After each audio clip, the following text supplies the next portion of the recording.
All right, everybody, welcome into KBO Chats Live. I'm Sam Pasco alongside Eric Halterman.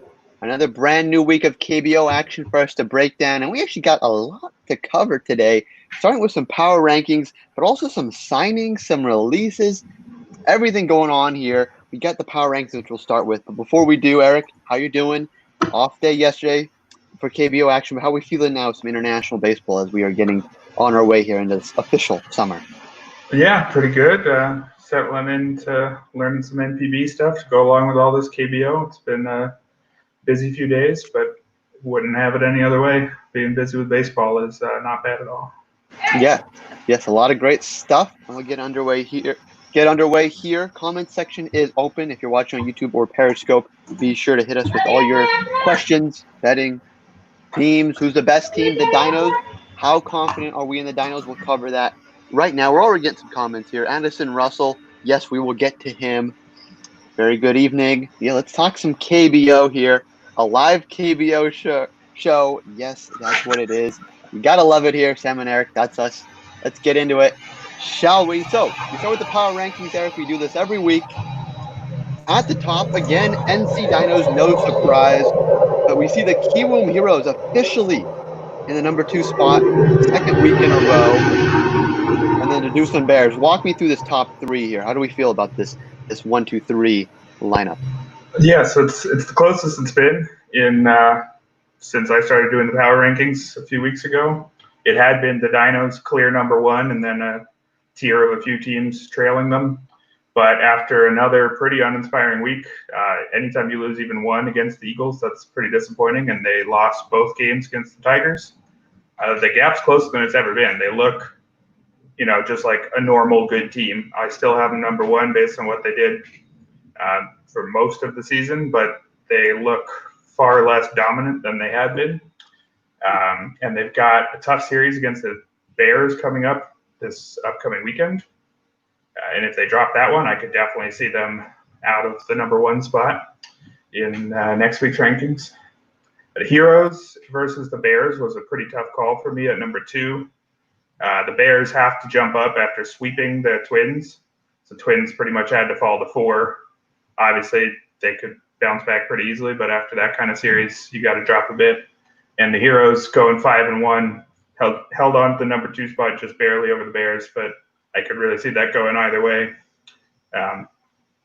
So those two have moved a little bit ahead of the Twins for me right now. Of this group here, Josh is saying, as you can see, he's excited for the show, and I'm excited here. Tell me a little bit about who you're excited about in these top 3 teams. Who is now kind of becoming that MVP guy that's going to maybe be the MVP of the Korean series? Because I thought it'd be Jose Miguel Fernandez, but he's kind of slipped a little bit, no longer leading the league in batting average. Who are you excited about? Yeah, that's a good question. I've been a fan of the top 5 or so hitters in the Heroes lineup for a while. I think it's as deep as pretty much any group outside of maybe the Dinos. The Bears had a very deep top half of the lineup, but they're now without Jail O, their first baseman, and Jaewon Kim had been struggling for a while. So they're thinner than they were. The Heroes with a couple young hitters in Jung-Hoo Lee, who's I think just 21, a young outfielder who was an awesome power hitter or awesome contact hitter for the first several years of his career, but suddenly hits for power now. And Hassan Kim, their shortstop / third baseman, who is supposedly going to get posted this offseason. He does a little bit of everything. He's got some power, speed, contact, supposedly plays pretty decent defense too. I think with those two young guys, the fact that they're playing so well right now with only one active foreign player since Jake Brigham's injured and Addison Russell is still quite a while away from joining the team, I think they could get even better down the stretch. I think they're the best challengers for the Dinos at this point. We're seeing here V. Barry say the return of Yang plus 3 strong starting pitchers keeps NC on top. Eric, what do you think? Yeah, pretty much. I do still think they have the most talent. It's the deepest lineup. I mean, they still have Aaron Altair most of the time batting like 7 or 8. He did occasionally move up to clean up, but they go deeper than anybody, and they've got the best pitcher in the league in Cheng Mo Koo, and Drew Rajinski's right behind him in the top 5. Mike Wright's underlying numbers as their number 3 guy aren't quite as good, but he's up there with the number 3 guys on most teams. So they still have, I think, the deepest core at the top.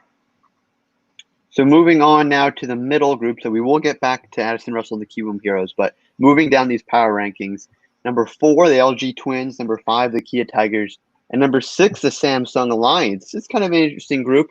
You see the Twins kind of falling from grace after being arguably the second best team for maybe most of the year. Kia Tigers still number 5, and some Samsung Lions climbing up right now. How do you feel about this group? Because to me, it almost looks like a toss-up between all 3 of them. Yeah, the Tigers are the closest to the top 4 as they've ever been. For the past few weeks, I've had it as the Dinos in a tier of their own, teams 2 through 4 in another tier, and then the Tigers, again, pretty safe in that wild card spot, but not a threat to the top 4. But, they beat the Dinos twice. That earns them a ton of respect. They can hang in pretty much any game because they have the deepest rotation out there, I think. They've got nobody else has a better 4th starter than they do. Assuming you still think Hyunjung Yang is good, which I do. He was, I think, 3rd in MVP voting last year. He's struggling a bit this year, but you got to figure he's going to turn things around eventually. So when you get a guy like you're highlighting there, Ki Young Im, who hadn't done much before this year, but deserves his excellent numbers this year. And he's the 4th guy because Aaron Brooks and Drew Gagnon are both everything you want out of your foreign pitchers. I think they've got a chance to win any series. They don't have a great offense, but when it comes down to the playoffs, I think if you can get strong pitching performances from 4 guys, I think you got a chance to hang with anybody. There's still a decent gap between them and the Lions, but the Lions just kind of keep beating good teams. They keep hovering around the 500 mark, but they've got, it seems like every time I turn around, they've taken 2 out of 3 from some top half team. They're not consistent enough to really be a major threat, but they're more of a threat than I generally expect them to be, at least. Yeah, from the bottom half teams, we were not really seeing the Lions being that talent that was going to maybe rival the Twins in 4 or the Tigers in 5. Maybe thought it was more the KT Wiz or the Wyverns when you look at what they did last year. But looking over to our standings here on rotowire.com, you can check out all our great resources. RotoWire, KBO section. The Lions are pretty much even on the road and home, 10-11 at home and 10-11 on the road. I mean, that's something I noticed there, that they're pretty consistent, still below 500. But if they keep this up, like you said, they could climb for sure. We're seeing some comments here about Kia, that 1 through 5 rotation. Do you think Samsung has the rotation or maybe bullpen to keep pace with Kia at all? Or do you think you're going to rely more on Tyler Saladino and out-slugging teams for this Lions team to actually get wins? Yeah, I don't think they have a whole lot of depth in their rotation. They've got some guys with decent ERAs, but almost all of them are outperforming their peripherals this year. It's still early enough that I expect them all to regress, but I feel like with the Lions more than anybody else, I've recommended hitters against them in my daily cheat sheets saying, this pitcher, he's got a good ERA, but everything about his line doesn't seem good. They've got a handful of those guys who just keep performing, which sounds to me like they're going to collapse soon, and that'll be what sends them down the standings. But as we get deeper into the year, maybe there is something that doesn't show up on a more surface level examination. I still don't think they're a major threat, but we'll see. Especially, if they get Ben Lively back, I'm not sure exactly when he's coming back, but still a little while. That would give him, in theory, another good pitcher near the top, which could keep him in it down the stretch. Yes, that foreign pitcher slot, once it is filled with a healthy Ben Lively, could be the difference maker. So we'll have to see as we get more into the summer months. Moving now into our bottom of our KBO power rankings. Seeing I got a big difference. What's the biggest difference here? KT Wiz, Lotte Giants, Wyverns, and then the Eagles. Well, we're not really going to count them right now. But in terms of this bottom 3 that are actual teams that have double-digit wins that didn't come from this past week, how do we feel about the Wyverns, Giants, and Wiz? Yeah, the Wyverns are looking pretty dead again. 1-10 over the last 11 games. They're, it's still early, but 11 games out of a playoff spot, even with 100-ish still to play, that's not where you want to be. So I'm pretty close to writing them off. I saw Daniel Kim, who is KBO analyst who shows up on a lot of ESPN games. His power rankings had the Wyverns 10 and the Eagles 11. We'll pretend that he was copying my move from a few weeks ago. Doubt it, but I think he's not wrong there to say that there's a big gap between them and the rest of the league. The Wiz have finally woken up. They showed something. 5-1 against a couple bad teams last week, but they've got the offense, if their pitching ever figured it out, and they won some close games, which means their bullpen's finally not blowing it. They're the ones other than the Lions who have at least some chance, I think, at making a playoff push. I still don't have much faith in the Giants. They just can't score. Dan Straley has a single win in, 9 starts, despite an ERA of 2.12. So I don't think the Giants have enough. I sent out a tweet the other day comparing him to Jacob deGrom, the Mets a couple years ago. I was looking at the lowest wins in a season from an MLB pitcher who had an ERA at least that good, and it was 10, which deGrom had 2 years ago. So he's having one of those seasons where he's keeping his team in it every game, but they just don't have the offense to score runs for him. Yeah, Straley's doing his part, but the Giants, look at that record, you look at that run differential, not much more he can do. Just go out there, get a good start in, but can't secure those victories for sure, which can be a detriment if you're looking at daily fantasy. Some more comments coming in here. SK and Lotte, all about if they can find some offense. KT, that's why I said here, the bullpen. It's just a horrible bullpen there. But with KT specifically, is Mel Rojas Jr. enough to make you excited about this team, or is this bullpen and pitching staff just too much of a red flag? It's Mel Rojas and Baek Ho Kang. That 1-2 punch hitting in the middle of the order, that's up there with the best 2 hitters on any team. And they did get William Cuevas back, one of their 2 foreign starters. He had a good start on Sunday. And Odrisamer Despaigne maybe started to turn things around. He had a bad stretch, but he did only give up 2 runs, I think, in his last start. So there's something there. And if you're trying to root for a bottom half team, you'd rather root for a bottom half team that's at least shown something. And they do at least have power in the middle of the order. So if they figure out the rest, they do have a shot. And then finally, in the tier of their own, Hanwha Eagles. Have to mention them. They are on the rankings, number 10. There was a time, a very short time, when they were the hottest team in the KBO. Yeah. Have they showed any signs? I mean, they got 1 win against the Dynamos, so maybe. Yeah. But I don't know. No, I mean, I'm still pretty much all about every single player playing the Eagles every single matchup.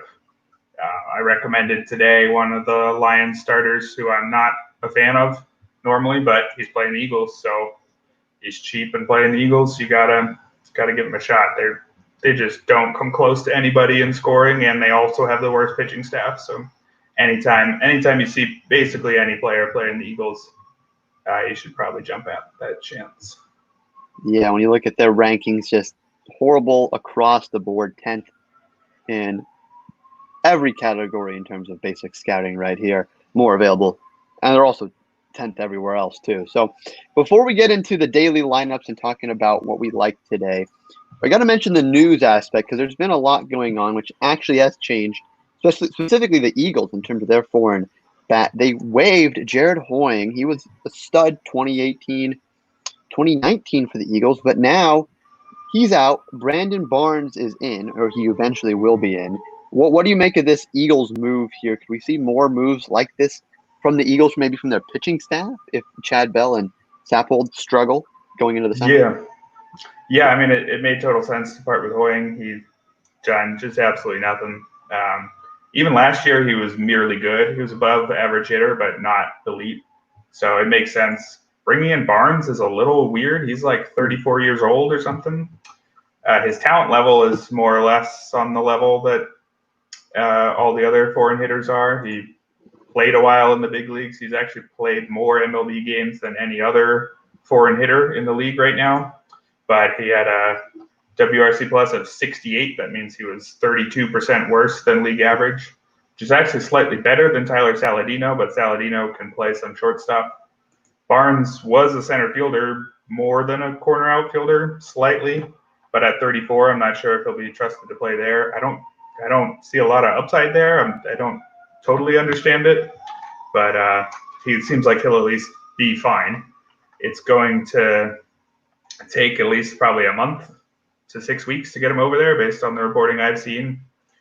Because these guys haven't been playing, they'll need to get back into baseball shape. They'll need to go through the 2-week quarantine for foreigners entering South Korea. So he's not going to be relevant from a fantasy perspective anytime soon. Once he does show up, you give him the benefit of the doubt for a little bit as a foreign hitter, but he's not somebody who seems all that exciting. And like you mentioned, they might make more changes.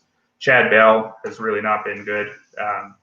He was injured early in the year, and he's not pitching like he's healthy now. His ERA is nearly 9. His WHIP's over 2. I think he should probably be worried for his place, because there's kind of little downside for teams in the Eagles' position to just try something new. They're all but eliminated from the playoffs already, even though you can't be mathematically eliminated for a long time. So you might as well, if this guy's not working out, bring somebody in now and see if he's good, so that he's good from the start of the year next year. So I would certainly think Bell may not have too much longer unless he turns things around. Yeah, no, it's crazy to see so much turnover already happen. We're already not even finished through June, and we're already seeing a lot of moves being made. Speaking of Bell here, we got some comments. Who do you think the signing could be if they were to replace Bell? Matt Harvey's been a name that's been rumored in the KBO, and he has a lot of major league experience. Do you have any sense, or do you have any idea of what the Eagles might be looking for? Righty, lefty? What do you think they should look for? I'm not sure. I mean, Harvey is the name that's been mentioned more than any other. I'd have to take a look at all of the currently free agent MLB players. That's something I could maybe do in the future. I'm not sure off the top of my head who's the most obvious name, but it's going to be, if it's not Harvey, it's going to be somebody much less famous. I mean, most of the foreign pitchers in the KBO are guys who have had parts of 1 to 3 seasons without doing a ton. So it's going to be probably somebody who you haven't had occasion to think of for the last several years, who will then come over and probably be decent. Yeah, we'll have to see. You don't normally see that with the position players, though. Brandon Barnes, a lot of major league experience, almost 500 games, but not really a household name. Not that Hoying was a household name, but Right. less so than actually a brand new name, Addison Russell. I mean to bury the lead here, but he is heading, former Chicago Cub shortstop, is heading to the KBO Heroes. Eric, what? Let me get your first impression on what happened when you saw this news flash across your Twitter feed or however else you got your news. What was your first impression when you saw Addison Russell heading to the KBO Heroes? It makes sense in some ways. He's probably a better hitter than is normally available. Unfortunately, due to his domestic violence allegations in the past, making him, I guess we shouldn't say allegations because he was suspended for it, making him less appealing to MLB clubs. I guess, he gets a second chance over there. I guess that's fine. I'm not really, not a ton of use in arguing the morality of that on this platform.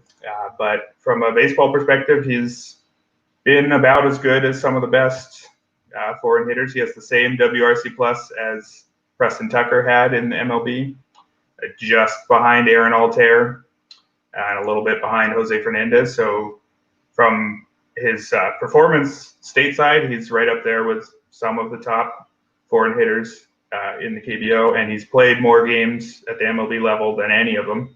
So in theory, he should be one of the best bats as soon as he arrives.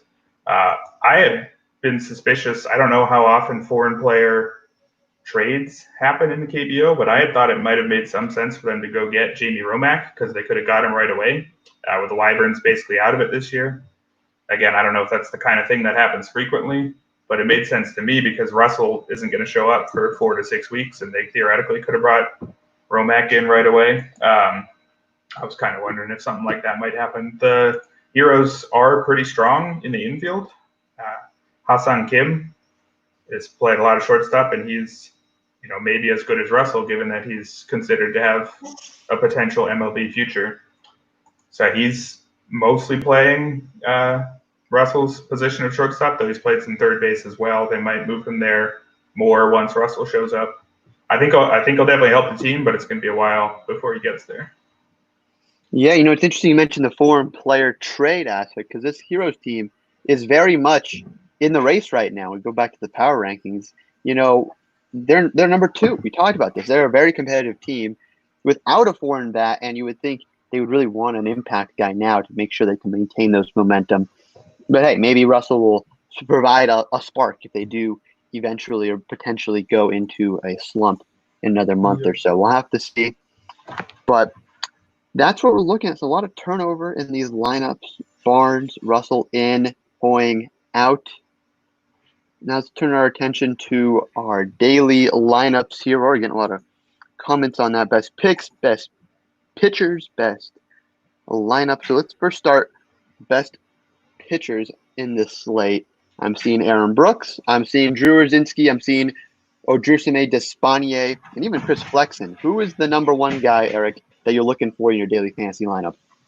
It's definitely Aaron Brooks for me. I think he and Drew Rzinski are pretty close as the best pitcher, but Rzinski is the most expensive on both DraftKings and FanDuel tonight, whereas Brooks was, I think, the fourth most expensive on both sites. And he also has a pretty easy matchup going up against the Giants, who just have not hit well all year. I think they're eighth in scoring, whereas Rzinski faces the Wiz, who are a top half lineup at least, and they might be better now that they've got Echo Gong back. I'd be perfectly happy to use either of those guys, but Brooks is the best value. You mentioned Chris Flexen. He does have an easy matchup against the Wyverns, who have struggled in pretty much every way, but he has not been all that good lately. He had a couple mediocre starts, and then he missed one with, I think it was a hamstring injury, something like that. Mm-hmm. He came back and was pretty mediocre. So there's a chance that he's totally fine. If he is totally fine, he's the play of the day because he's got an easy matchup, but he's got a lot more risk than the other two just because he's been kind of mediocre of late, not striking out nearly as many guys as he was early. His overall underlying numbers are good, but not what you'd expect necessarily from a guy with a 3.29 ERA. Yeah, those strikeout numbers are concerning. 2 strikeouts in 2 of his past 3 outings, and the other outing he only went 4 innings. So hopefully he can be back on track for this Bears team that is looking to be again competitive. That kind of fallen off. They're definitely going to need him on his A game. Looking now to this series offensively, you said the Wyverns pretty bad. They are 12-29. For the Bears side, are we targeting anyone specifically for a lineup? Jose Miguel Fernandez, of course, hitting second right here, playing first base. Is he the go-to guy? So it's an interesting one. I think the weakest of the Wyverns' 3 starters is the guy going tonight, Taehoon Kim. He's walked more batters than he struck out this year, I'm pretty sure. But he's also a lefty, and the Bears are still very lefty-heavy at the top. Jose Fernandez is so good, you could just use him anyway. And you'd probably be fine using him against Jung-Hoon Park and Sungwon Moon in the next 2 games. They're decent enough righties, but not so scary that you'd have to stay away from Fernandez entirely. A guy I recommended on tonight's cheat sheet is Kunwoo Park. He's one of the rare right-handed bats that hits near the top of the Bears lineup. He's mostly leadoff, but he's been batting at third some as well. That's why we've got him at third, base against lefties. He started the year terribly. He was the leadoff hitter, but he lost the job after a really bad start. But he's been everything you'd want for the last few weeks, and he's a mid-priced option on both sites. So he would be the guy I'd be most interested in against Kim tonight. Yeah, we see our great RotoWire little news nugget right here, knocking in 3, going 2 for 3. Really great little summary we got here on rotowire.com. We're getting some comments now, moving into the Kiwoom LG Twin series. I'd probably say the best series of the beginning first half of the week here. Brigham, in terms of news, Jake Brigham, he's looking to be back in July. We're talking about Addison Russell. We got Eric Jokic. How do we feel about the Kiwoom Bats against Kim, though, in his first start for LG? Yeah, they were one of my stacks tonight. Kim was a top 3 pick, maybe 3rd overall pick in this year's draft, and because it's the KBO, they jump straight to the highest level in Korea sometimes if they're that good. And so that to me suggests he's going to be good eventually, but I don't have a ton of faith in an 18-year-old who has an ERA of 7.5 in a few relief appearances. Just no reason to buy into him just yet. So since he's left-handed, I'm all about the Heroes' top right-handed bats tonight. That would be Ha-Seong Kim, the shortstop, Dongwon Park, catcher, Byung-Ho Park, first baseman. He's had some serious strikeout issues, hitting only 205 because he just doesn't put the ball in play all that often. But he's still got power, and he's looked a little bit better lately. So tonight would be a time I'd be interested in him as part of a stack of Heroes righties for sure. And when you talk about strikeout issues, how bad are we talking? Are we talking like Aaron Altair to begin this year bad? Or are we saying maybe the power can make up for a couple of Ks here and there? We are talking literally worst in the league among qualified hitters. That's 31.5%. So you've got to figure he's like a Joey Gallo-ish kind of guy if you scale for the differences between MLB and KBO. It doesn't really get worse than that. He had this problem, I think, when he had his brief foray into MLB ball. So it's part of who he is. It's just a matter of can he hit for enough power to overcome that low average. So far, the answer's been mostly no, but he has it in him. I mean, he's a very long track record of success in the KBO. So if he's starting to figure things out, he's somebody I might use more often in the future.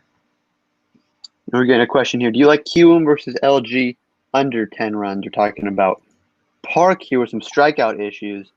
But when we look at the starting pitching matchup, I mean, could we see the Heroes put up 10 runs against Kim in his first pro start? Yeah, I don't think I would be a big fan of the under in this one. We don't know a ton about Kim. It's possible he has a better game than expected, especially, when the hitters haven't seen him before, but I would expect the Heroes to put up a pretty high number. And Tae Choi, their starting pitcher, I think he's probably better than his ERA suggests. He had an ERA in the low to mid threes last year, and his peripherals are fine. He's kind of a mediocre strikeout guy who never walks anybody. So, but, the Twins have a good offense. I could see them scoring runs on him anyway. So I don't think I'd be a big fan of the under in this one. All right, so we're leaning maybe more towards the over. And moving now to the Kia Elote series, V. Barry, the question about that one. Aaron Brooks, your best pitcher for tonight, taking the ball for the Tigers. You'd have to think when you get one of the best pitchers in the league on the mound, you'd have to lean towards that under. How do you feel about that? Yeah, I could probably be okay with that. I don't think Brooks is going to give up many runs because the Giants don't score many and he doesn't give up many. I could see the Giants scoring, 2 or 3, 2, 3, 4 kind of deal. Jun-Hwan So, the Giants pitcher, I don't think he's as good as his ERA suggests. His underlying numbers are pretty mediocre. The Tigers don't have a great offense, so it's possible that even against a mediocre starting pitcher, they still end up hitting that under. I think that's a tight call. The Tigers definitely have a chance at a big day, especially against a righty, because Preston Tucker and Youngwoo Choi in the 2 and 3 spots will get the platoon advantage. They're guys I'm definitely interested in owning tonight. I think they could put up some big numbers against So, who, like I said, has some pretty bad underlying numbers, or pretty mediocre at least. But I'm more interested in that under definitely than the Kiwoom under. Yeah, I mean, when you look at Preston Tucker with these numbers, 4 for 4, getting hot again. He's had it in him. He tears up every pitching level he faces in the KBO. So very impressive there. We get some other Kiwoom. Kiwoom is a very popular team right now in the comments. You guys are welcome to comment or talk about what you guys want to get here in just a second. But talking about the offense overall, is there any trend you feel with Kiwoom specifically, going back to them, about their team offense? We're seeing, do you like over 5.5 runs for Kiwoom against a young pitcher? Yeah, definitely. I mean, I like their offense most nights, and this is no reason to assume that Kim is any good just yet, so I'd be a fan of that one. And we got Kiwoom total. So, yes, we like Kiwoom to score a lot of runs tonight against the unproven Right. 18-year-old. Even in the most pitcher-friendly park in the league. I mean, the Bears and Twins put up 28 runs in one game in that park over the weekend. So it's not as if it, is impossible to score in by any means. So it's very possible. Hopefully we'll see it tonight with the Heroes. Now moving over to the KT Wiz. Despaigne. Going to question about him. 4 days rest. And we're seeing an ERA here. How do we feel about Despaigne? What are we looking at? 2 former major leaguers facing off in the Dinos Wiz series. Yeah, Despaigne, he's hard to figure out. He was excellent in his first 4 starts, then had a terrible 10-run outing and a pair of 4-run outings, and then really not the best start last time out either. He walked more guys than he struck out. So I don't have a great handle on him compared to most guys. He's shown what he's capable of, and then he's also been quite shaky. I could see it going either way. I could definitely see him having a chance of holding the Dinos to a low number, but it's not something I'd be particularly confident in. He's not somebody I'm scared enough of to stay away from using the Dinos' best bats in this one. So if this is a Sung Bum Na night as a left-hander against the right-handed Despaigne, that'd be something I'd be probably pretty happy with. Na had a slump for a week or so, but he got out of it against the Eagles. So Despaigne is not scary enough to keep me off of the Dinos' top hitters in this one. And the Wiz's next 2 starters, Jisung Bae and Hyung Jun So, have both been pretty unimpressive. So I think I'd be using plenty of Dinos the next 2 games of the series, and I wouldn't hate using them tonight. But I don't hate taking a shot on that under, especially because Drew Wyszynski has a good shot to keep his half of the scoring down. But it's a tight one. Yeah, I mean, you pretty much got to look at the Dinos each and every night, no matter who they're facing. When you look at these numbers here, first offensively in every category, and their pitching staff is either first or second. How great can this Dinos team be against this KT Wiz team in this series right now? Could we see a sweep, or do you think Despaigne, if he turns on that great form, could maybe make the Dinos just go 2-1? It's a fascinating series because the Dinos look more beatable than they ever have, and the Wiz are playing their best baseball of the year. So I wouldn't be too surprised if the Wiz somehow pull off a couple upsets. I think this is the closest these 2 teams have been all series. So they definitely have a shot. But man, it's a tough set of pitchers for the Wiz hitters to face in Drew Wyszynski and Mike Wright and Chang Mo-koo. You pretty much don't see a tougher set of 3 pitchers in a row. So even though I'm a fan of some of the Wiz bats, specifically Gong and Rojas in the middle, I doubt I'll be using them much in this series. Though if I were to use them at all, it would be against Mike Wright. He is more good than great. If you look at his underlying numbers, he'll be the one going in the second game of the series. As an above-average strikeout rate, but also more walks than you'd want. He got lit up by the Tigers last time out, so I wouldn't hate using guys like Becco Gong and Mel Rojas against Wright for the middle game of the series on Wednesday. But like you said, it's going to be hard for them to get runs on Wyszynski tonight or even Chang Mo-koo 2 days from now. Wright is basically the only sort of vulnerability in this great Dinos team. Obviously, as the series turns out with 2 former major leaguers facing off. Now we go to our final series here. Save the Comments best for last. Still open. Best for last here. A horrible Hanwha Eagles team and a Samsung Lions team, which has been okay, but maybe not there yet. What do we look at this from a fantasy perspective? I'm looking at a lot of runs, I think. They're playing in the most hitter-friendly ballpark in the league. Hanwha doesn't really have any pitching to speak of, except for Warwick Saupold, and he's not pitching this series. The Lions, again, they've got guys who have outperformed their peripherals, but I don't really trust them. I did throw a recommendation out for Jae-Hung Choi tonight, despite the fact that I don't really trust his peripherals, and he's playing in a hitter-friendly park because it's the Eagles. He definitely has a shot to shut him down. But overall, I'm expecting a lot of runs. David Buchanan does go in the second game, and I would be all about him against the Eagles in that one. But I'd be pretty happy to use any of the Lions' top hitters in all 3 games. Chad Bell has been really shaky this year. like I said, not sure he's really over that elbow injury, judging by his numbers. And then Shiwan Zhang and Bum-Soo Kim, no particular reason to trust either of them either.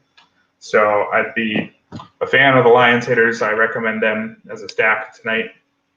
Pretty much anybody in the top half of that lineup. On FanDuel, they're all incredibly cheap, so I love them over there.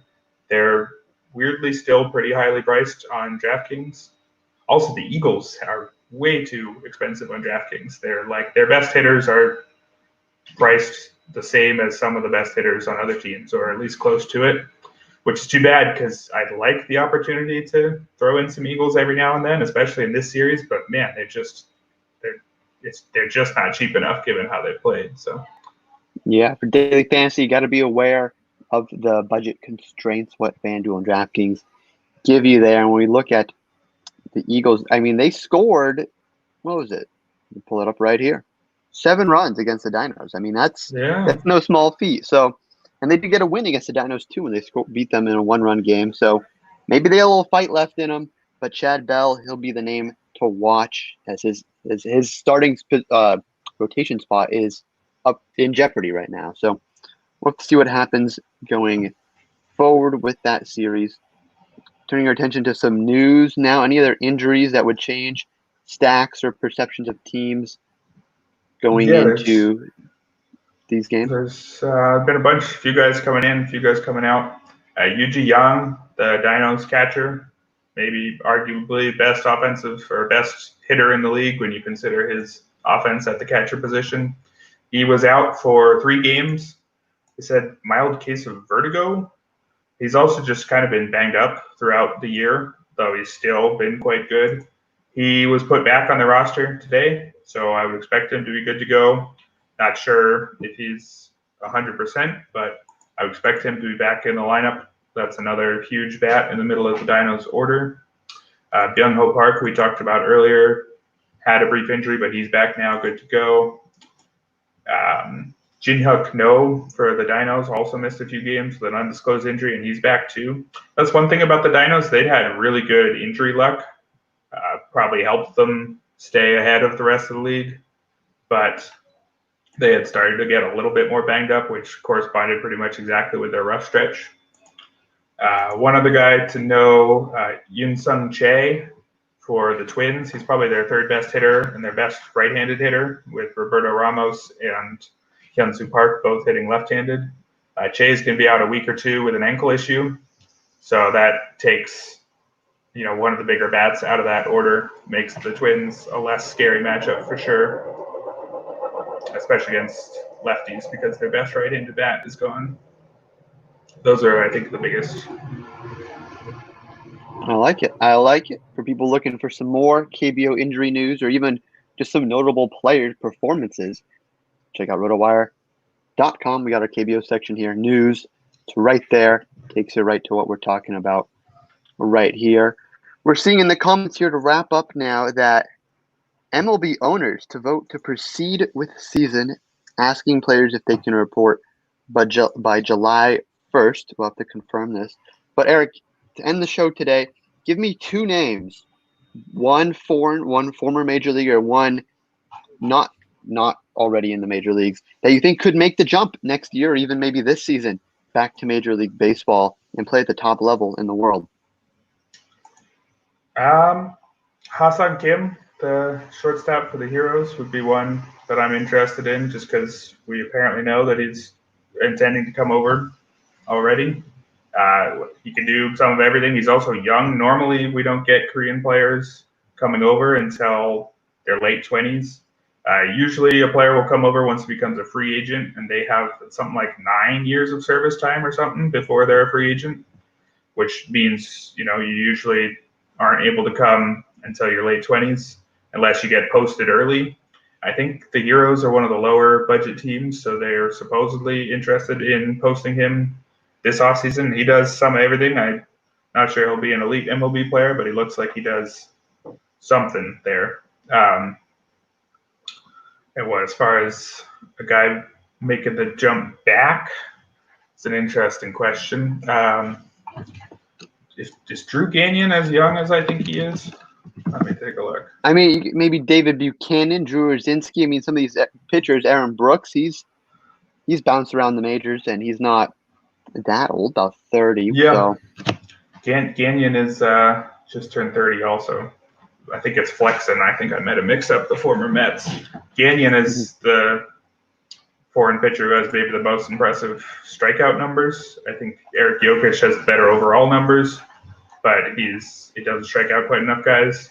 Gagnon really did just about nothing in a few brief stints with the Mets, but with his strikeout and walk numbers, it's the kind of thing that generally predicts well for the future. So maybe he's the kind of guy where, he finally gets to be an everyday starter every 5 days. He'd be potentially my favorite pitcher to take another shot as a, Josh Lindblom type. Got to, let him have a year or two of sustained success over here, but I think he's got as good a shot as any of the foreign arms. Some guys to look out for once we see Major League Baseball resume. For more KBO coverage, check out rotowire.com for all our daily lineups, which are updated daily, as it is in the name. If we didn't get to your comment today, hit us up on Twitter at RotoWireKBO, as you can see in the scrolling little scroll we got right there. Tweet at us at Eric Halterman for any other questions about daily fantasy lineups and all that good stuff. Eric, wrapping up here. Any other final thoughts for this brand new week of KBO action? I saw a couple comments in there asking whether or not I like the Lions tonight. I would like the Lions tonight. I pretty much like anybody against the Eagles all the time. I don't know the specific odds, but just straight up, I would pick them in our pick'em game pretty much every time. I think that's my main thought. I also, gonna check out what's up on MLB. I've been checked out for the last couple hours, right in my KBO and MPB cheat sheets, and it seems like things change every couple hours. But if there's good news, that's great. Well, I would love to see baseball back on this side of the ocean eventually. Yes, especially with the start times, Yeah, true. It'd be nice to watch games live at reasonable hours. Yeah, so look forward to that resuming. In the meantime, we got some great KBO action here on rotowire.com. Yeah, thanks for coming, everybody.